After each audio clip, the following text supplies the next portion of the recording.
Isa pa rin ho dun sa inaantabayanan ng publiko ay yung iba pang mga pangalan na nabanggit na rin ni Ombudsman Remulla before, like Senador Joel Villanueva,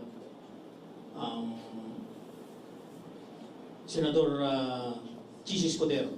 Kumusta po yung mga kaso against them? Well, kagaya po ng sinabi ni Ombudsman, tuloy pa po yan.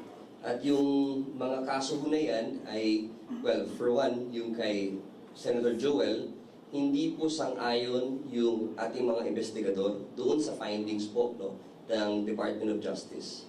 So, once na-endorse po yung kaso galing sa DOJ, meron pa pong gustong dagdagan yung ating mga investigador dito dahil nagkaroon po ng parallel investigation.